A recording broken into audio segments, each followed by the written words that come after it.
Chairman. Gentlemen, thank you for your testimony this morning. I want to try to better understand some statistics that are out there. Yesterday, the President released his, or he discussed the one-year progress within the administration. He called it his blueprint for a secure energy future. And in that report, he notes that oil production is up overall. That's a statement that has certainly been made. He doesn't disclose where that increased production comes from, whether it's on federal lands, private, state. I mentioned in my opening comments the Department of Interior's own numbers would seem to indicate that onshore oil production down 14% from last year, offshore production down 17%. And yet yesterday, when Secretary Salazar commented on the President's blueprint, he stated, the fact of the matter is we're producing more from public lands, both oil and gas, both onshore as well as offshore, than any time in recent memory. So I'm trying to understand our data here, because I think that this is important. People really do want to understand what the situation here is in this country.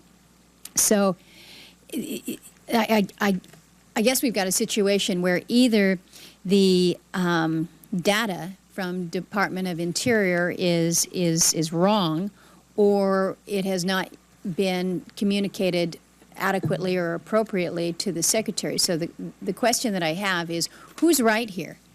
Are we seeing, when you peel this back, are we seeing an increased production on federal lands and offshore as well, or not?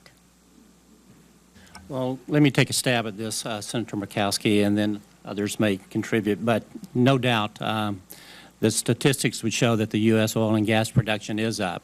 And last year more oil was produced in this country than at any time since 2003, according to what I shared. Do we dissect that as to state, federal? Can. Okay. And no doubt the aggressive development of shale gas and shale oil has led to a shift to private lands in the east and to the south, where there is less amount of federal mineral estate in those sections of the country.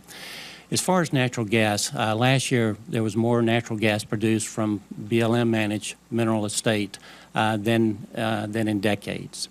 Oil production was down somewhat last year, but we are moving forward again, offering up additional parcels for leasing. We're processing more applications for permits to drill than in the past several years, and so we should see an increase in production of both oil on public lands as well as natural gas. But again, so natural gas production was up. Right. So I'll grant you that, and I also recognize that where that natural gas production is primarily coming from is on the state and private side. But is it an accurate statement then to state that 14% onshore, a 14% decrease onshore from last year, and offshore down 17% for oil? Well, again, the statistics will speak for itself. Well, but this is where the confusion is, because the statistics are being used to suggest that there is this incredible increase in oil and gas production. But we all know that you've got oil production and you've got gas production, and we're seeing remarkable opportunities with natural gas within our shale formations, and that's good. I support that absolutely. What I'm trying to understand is whether or not our oil production offshore and onshore is up or down. The oil production from onshore federal minerals was down last year from previous years. I will say this, though, where the industry decides to produce or where they decide to develop is up to them. For example, we have approved 7,000 applications for permits to drill that are not being drilled.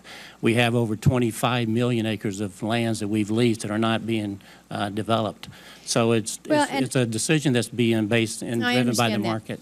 And I will, in probably my next round here, ask about some of those incentives or disincentives that we impose that kind of pushes those that are in the exploration and production business to go from federal lands to state lands.